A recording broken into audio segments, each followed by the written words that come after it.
Hello friends, welcome to தனாதன.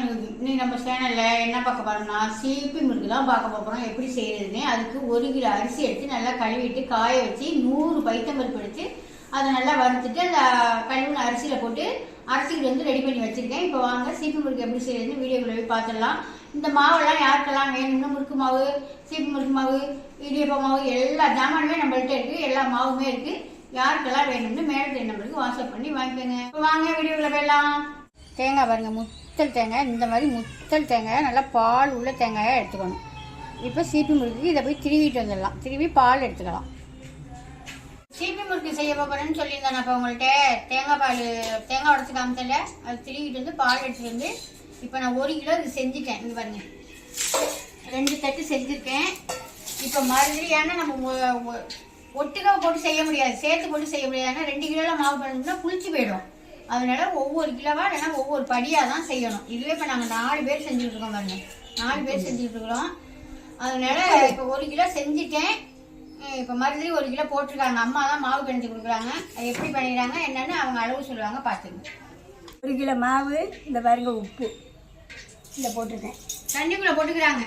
தண்ணியில் போட்டு கரைச்சி போடணும். கல் உப்பு இந்த பாருங்க, இது தேங்காய் பால் இதுக்கு ஊற்றி பிணைஞ்சு கட்டுது. அந்த 1 கிலோ மாவுக்கு 1 மூடி தேங்காய் எடுத்து நல்லா கட்டி பாலாக ஃபஸ்ட்டு பாலாக எடுத்து வச்சுருக்கிறேன். ஆமாம், இது உப்பை போட்டு கரைச்சிக்கணும், இல்லைன்னா கல் கரையாது. இந்த அளவுக்கு சின்னாம்பு 1 கிலோவுக்கு இந்த அளவுக்கு சின்னாம்பு போடுறேன். அதை தண்ணியில் தான் போட்டு இதில் கல் மண் இருக்கும். அதனால தண்ணியில் போட்டு நம்ம நல்லா கரைச்சிட்டு வடிகட்டி ஊற்றிக்கணும். அதனால இந்த அளவுக்கு கூட சேராது. இதில் நம்ம கொஞ்சம் தண்ணி தானே ஊற்ற போகிறோம், தேவையானதை ஊற்றிக்கிட்டு மிச்சத்தை வச்சிடலாம். இப்போ தண்ணியில் போட்டு கரைச்சிப்போம். இந்த போட்டு தண்ணியில் போட்டு கரைச்சிக்குவோம். இந்த கரைக்கிறேன் பாருங்க, உப்பையும் அதிலே போட்டு கரைக்கிறேன். உப்பு சின்னாம்பு 2யும் கரைச்சிக்கிட்டு இருக்காங்க. ஆமாம், அது வடிகட்டின மாதிரி ஊற்றிக்கிட்டோம்னா மண்ணெல்லாம் அதில் தங்கிடும். கொஞ்சோண்டு ஒரு சுண்டைக்காய் அளவு தான் சின்னாம்பு, சுண்டைக்காய் மாதிரி சின்னாம்பு. அதுக்கு மேலே போட்டுறக்கூடாது. சின்னாம்பு போடலாமான்னு கேட்காதுங்க. சின்னாம்பு போட்டாதான் இது நல்லா பொறப்பா நல்லா இருக்கும் சாப்பிட்றதுக்கு. சின்னாம்பு ஒன்றும் அவ்வளவு கெடுதெல்லாம் இல்லை, சாப்பிடலாம். கொஞ்சமாக தானே சாப்பிட்றோம், எப்பயாவது தானே சாப்பிட்றோம்.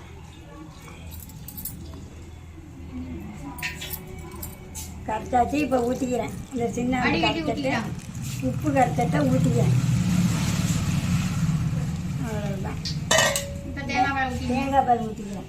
பாருங்க, தேங்காய் பால் ஊற்றிக்கிறேன்.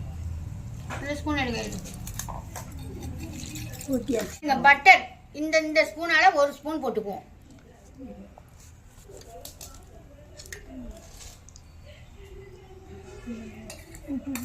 ஜீனி போட்டுக்குவோம். இதில் போட்டு ஜீனி வந்து மிக்சியில் போட்டு அடித்து வச்சுருக்கேன். கொஞ்சம் கொஞ்சமாக நம்ம போட்டுக்கலாம். பத்தெல்லாம் பிணைஞ்சு பதில் போட்டுக்குவோம். இனிப்பு வந்து இதுக்கு வந்து அரை இனிப்பு தான் கொடுக்கணும். நீங்கள் இனிப்பு நிறையா கொடுக்கணும்னு நினச்சிங்கன்னா முறுக்கும் செவந்து போயிடும், கட்டார் முடார்னு போயிடும். அதனால இனிப்பு வந்து அரை இனிப்பு தான். இப்போ எள்ளு போட்டுக்குங்க. எள்ளு போட்டுருக்கேன். அவ்வளவு தாங்க, சரியாக போச்சு. இனிமேல் பிணைச்சிக்க வேண்டியது தான். இப்படி தாங்க மாவு பிணைச்சிக்கணும். எப்படி இருக்கு பார்த்தீங்களே பாருங்க, இப்படி தான் மாவு பிணைச்சி எடுத்துக்கணும். பந்து மாதிரி இது மாதிரி பிணைச்சிக்கிட்டு செய்ய வேண்டியது தான். நம்ம இவ்வளவு தான். இது நிறைய நீங்களும் செய்யுங்க. இவ்வளோ மாவு தான் எடுத்துக்கணும். இது பாருங்க, கொஞ்சமாக மாவு எடுத்துக்கணும். இவ்வளவு தான் மாவு.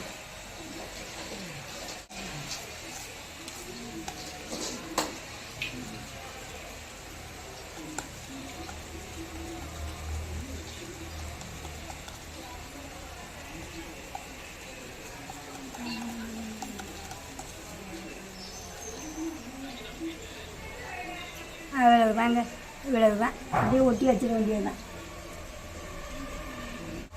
எல்லாத்தையும் செஞ்சுக்கிட்டு எண்ணெயில் போடும்பொழுது பார்க்கலாம். எண்ணெயில் போட்டு அடிக்கையில் பார்க்கலாம். இப்போ நல்லா எண்ணெய் காஞ்சிருச்சு. நம்ம செஞ்சுருக்க சீப்பு முறுக்கு எடுத்து போட்டுடலாம். இந்த மாதிரி நல்லா எண்ணெயை காய வச்சுக்கிட்டு கேசரிப்பில் தாங்க போட்டேன். அது வந்து சூடு பத்தலை. அதனால் இப்போ மறுபடியும் வந்து விறகு பற்ற வச்சு விறகுப்பில் போட்டு எடுத்துக்கிட்டு இருக்கேன். இந்த மாதிரி நல்லா சூடாக இருந்தால் தான் நல்லா பொரிஞ்சு வரும். அதுக்காக கேசரிப்பு இதுக்கு ஒத்து இல்லை. இது என்ன செய்யணும்னா போட்டுட்டு அப்படியே விட்டுறாதீங்க. அப்படியே நம்ம ஒரு 2 நிமிஷம் சென்று கிளறி கொடுத்துக்கிட்டே இருக்கணும். ஏன்னா அப்போ தான் உருண்டு உருண்டு உருண்டு உருண்டு நல்லா 2 பக்கம் நல்லா வேகும். விட்டு விட்டு விட்டு விட்டு கிளறி கொடுத்துக்கிட்டே இருக்கணும். நான் எடுத்துக்கிட்டு இப்போ காட்டுறேன் உங்களுக்கு. நல்லா அப்படியே உருட்டி விட்டுக்கிட்டே இருக்கணும். இல்லைன்னா ஒரு பக்கம் வேகும், ஒரு பக்கம் வேகாது. இது கொஞ்சம் அழுத்தமாக தான் இருக்கும். ரொம்பலாம் பொறன்னு நம்ம முறுக்கு மாதிரியெல்லாம் இருக்காதுங்க.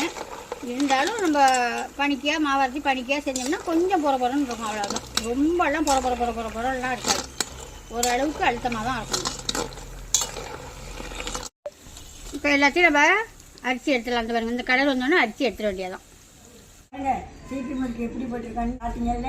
நல்லா மாவு பிணைஞ்சி எப்படியெல்லாம் செஞ்சுருக்கான்னு பார்த்துருக்கீங்க. நீங்களும் இப்போ பாருங்கள். இந்த வீடியோ பிடிச்சா ஒரு லைக் போடுங்க, ஒரு சப்ஸ்கிரைப் பண்ணுங்கள். பாய். அடுத்த வீடியோவில் பார்ப்போம்.